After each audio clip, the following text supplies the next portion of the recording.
সকাল সকাল ঘুম থেকে উঠে চলে গেছে স্নান করতে। এত সকাল সকাল কেন স্নান করছি? আম্বুবুচি লেগে গেছে। আর প্রতিটা সধবা মেয়েদের আম্বুবুচিতে স্নান করে তেল সিঁদুর দিতে হয় ঘুম থেকে ওঠার আগে।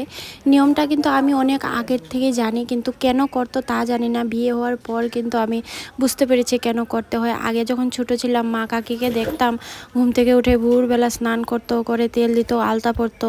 এখন বিয়ে হওয়ার পর বুঝতে পারি নিজের স্বামীর কল্যাণের জন্য প্রতিটা মেয়ে সব কিছু করতে রাজি আছে। তো এখানে ঘুম থেকে উঠে কিন্তু আমি স্নান টান সেরে এসেছি, সিঁদুর টিঁদুর দিয়ে দিয়েছি। এখন বসেছিলাম আলতা পরতে, কিন্তু যেই আলতা পরতে বসেছি দেখো আমার মামার অবস্থা। ও এসে আমাকে ডিস্টার্ব করছে, আর আমার একটু ঠান্ডা লেগে গেছিলো তাই আমার গলার সুরটা একদম খারাপ হয়ে আছে। সো তার জন্য সরি। তো ও দেখো এসে আমাকে ডিস্টার্ব করছে, আমাকে আলতা পরতে দিচ্ছে না। ওর স্বভাবই এমন, আমি যখন সাজতে বসি ও এসে আমাকে ডিস্টার্ব করবে। নেলপালিশ পরতে বসলে নেলপালিশ পরতে চাইবে, আলতা পরতে বসেছি দেখো আলতা পরার জন্য কী করছে। যাই হোক, আজকের ভিডিও এতটুকু। দেখা হচ্ছে পরের ভিডিওতে। বাই।